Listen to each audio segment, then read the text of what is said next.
Right now, 1 in 6 young men without a college degree are sleeping in their childhood bedrooms.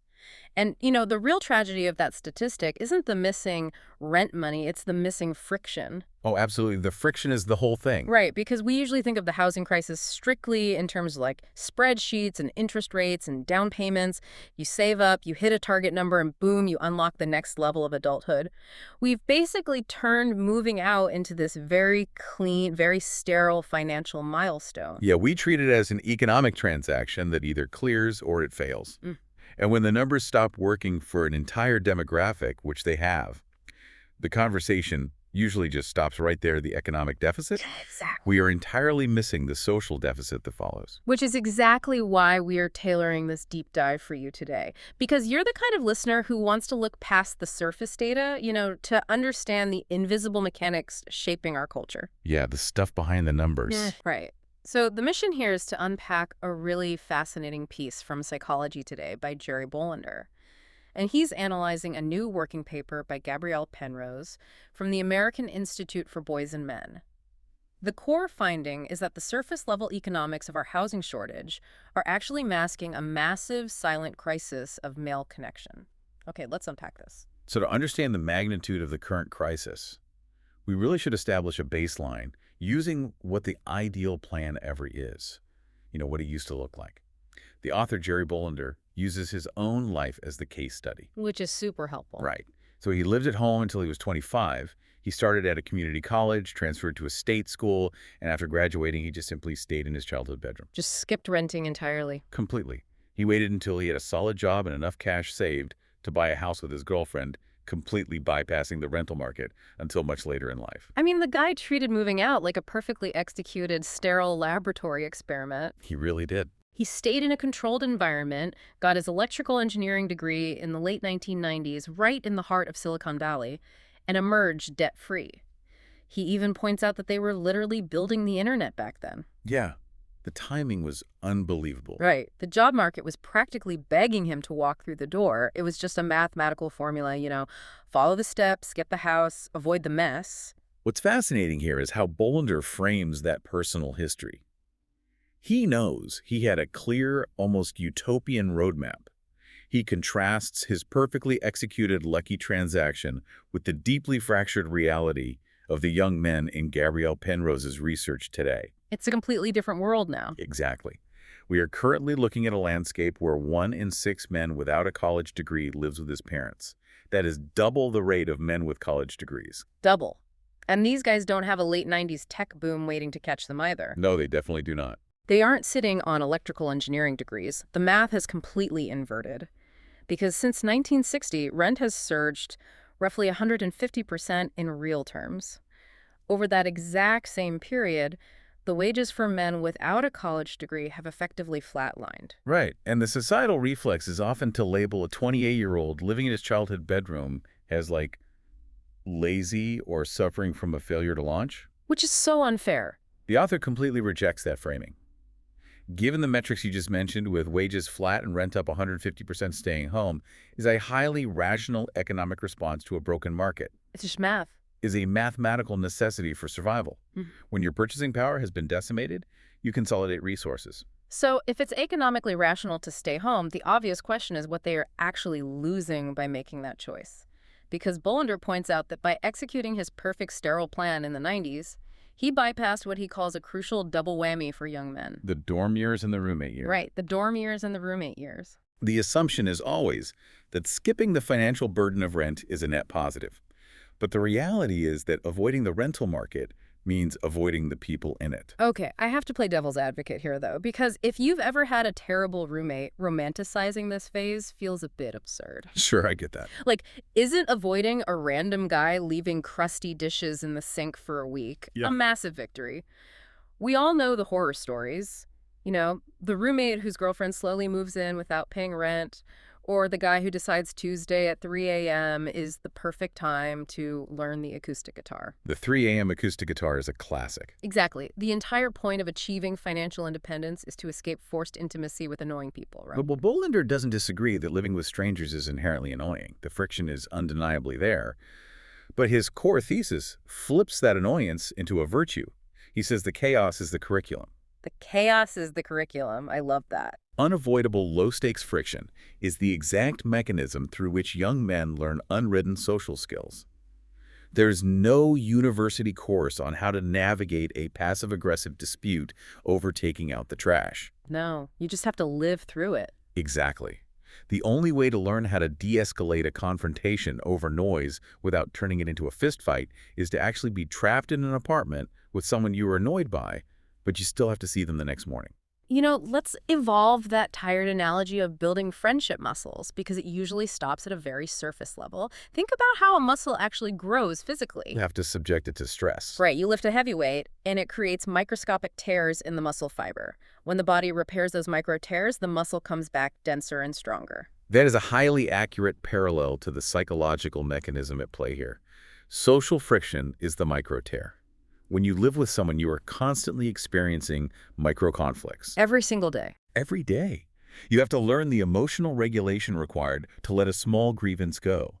You realize the unwashed coffee mug isn't a deliberate attack on your character. Even if it feels like it in the moment. Right. Overcoming those tiny daily interpersonal hurdles is the physiological process of building social adaptability. And the ultimate payoff of that process is learning how to turn a total stranger into a friend purely through proximity and time. Like you survive the crucible together. If we connect this to the bigger picture, men who skip the roommate phase because they are priced out of the housing market are being robbed of those critical repetitions. When they reach their 30s and 40s, they often feel a profound sense of isolation that they can't quite articulate. Because they missed the training phase. Exactly. The assumption from the outside is that they just prefer to be loners. But the research shows the exact opposite. They have an intense desire for community and connection, but they lack the psychological calluses, those repaired micro-tears required to navigate the messy process of building new friendships. They basically spent the decade when your brain is most plastic, most adaptable, completely shielded from the very friction that forces you to figure other people out. Yeah. And by the time you hit 35, your habits are rigid. If you haven't learned how to tolerate someone's flaws on a daily basis, by then I mean the learning curve is impossibly steep. It really is. The lack of a roommate phase is a massive vulnerability.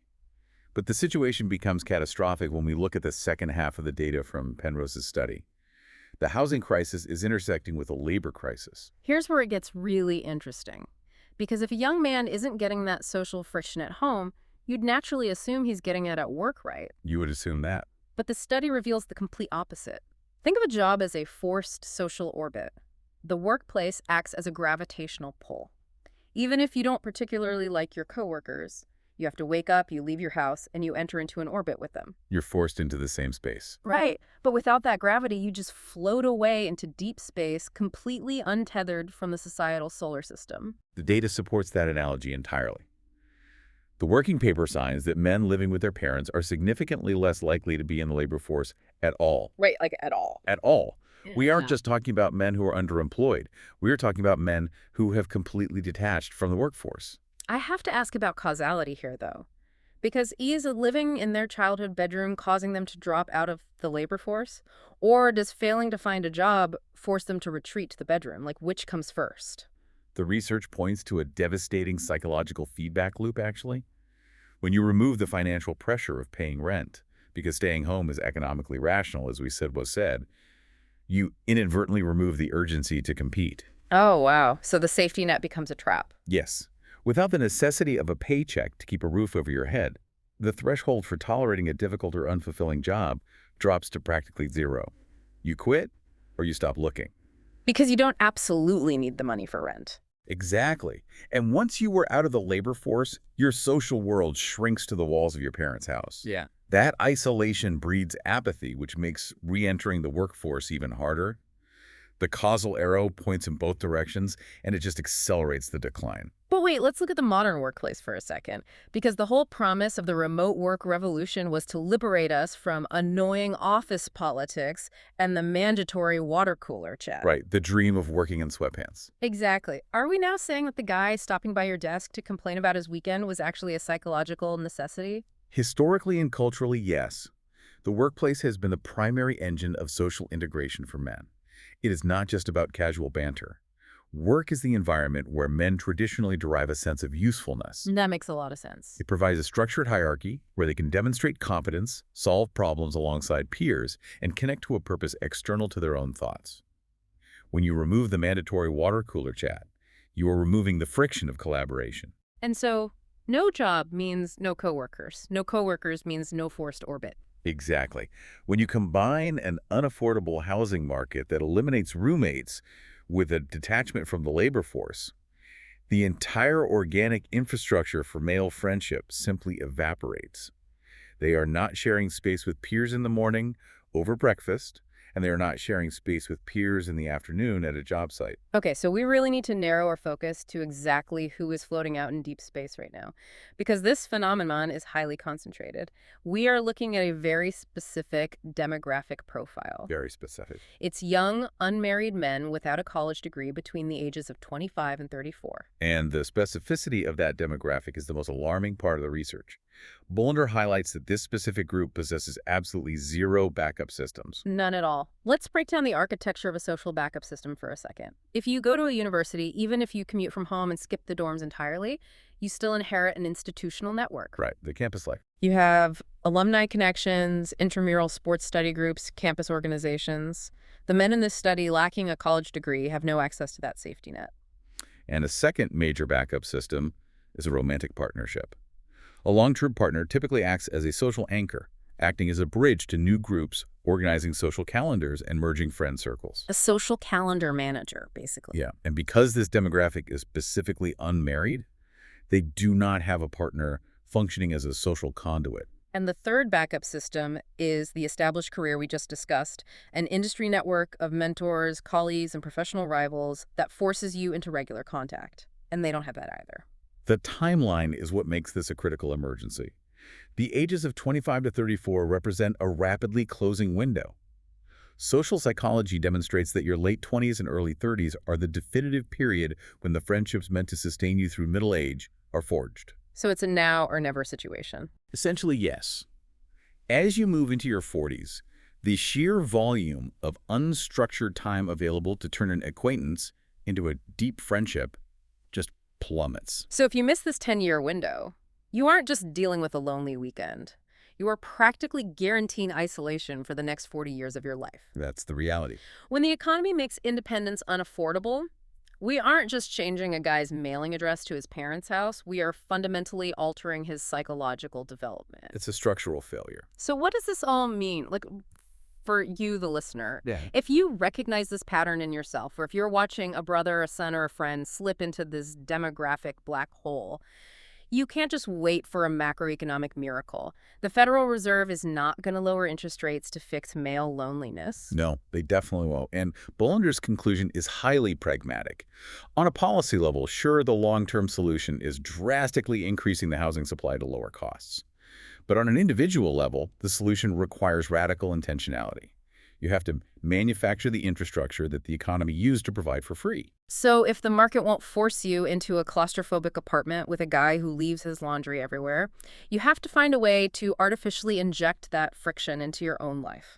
Yes, you must make deliberate structural decisions to force yourself into shared spaces. Bolander provides highly specific structural substitutes for this. It means establishing a standing weekly breakfast with a peer that you do not cancel. It means committing to a dedicated gym partner where your absence negatively impacts someone else. So there's real stakes. Exactly. He also mentions scheduling a recurring phone call that happens regardless of whether you have anything interesting to say, or joining a local group that meets at a fixed time, completely overriding your own convenience. The key element in all of these solutions is inescapable consistency. You have to voluntarily place yourself in environments where you have no choice but to navigate other people's temperaments. You're seeking out the micro tiers. You are intentionally seeking out the micro-tiers. You're choosing to be in a position where you have to negotiate space, let small annoyances slide and show up for another person when your default instinct is just to retreat to the comfort of your childhood bedroom. The dorm used to throw people into that crucible automatically. Today, if you don't get the dorm and you don't get the job, you literally have to build the crucible yourself. Yeah, and Bolander openly admits his own privilege here. He ran a clean, sterile playbook that simply does not exist for the 1 in 6 men trapped in this demographic today. They cannot rely on a booming 90s economy to passively hand them a community. Bringing all of these threats together, we started by looking at a stark economic reality, a 150% surge in rent, flattening a generation of young men without college degrees. But by looking through the lens of Bollander's analysis and Penrose's data, we moved past the spreadsheets to expose the hidden mechanics of human connection. We saw the real cost. Right.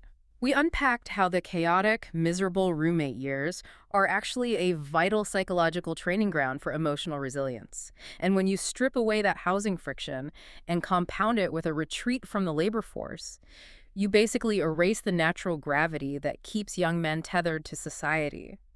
The why behind the data always comes back to the absolute necessity of shared human struggle. This raises an important question. You know, our modern economy is highly efficient at stripping away the built-in low-stakes friction that forces us to interact. The housing market makes the roommate phase impossible for many. The labor market, through shifting demands and remote dynamics, is removing the gravity of the workplace. It's all disappearing. If we are systematically eliminating the natural environments that force us to navigate annoyance, what other invisible social muscles are we failing to build as a culture? And more importantly, what kind of artificial gyms are we going to have to invent to train them? Man, it certainly makes you view that fantasy of the perfectly sterile, friction-free life a little differently. Because the messiness, the annoyance, and the chaos you spend your whole life trying to afford to escape, well, that might be the only thing holding you together.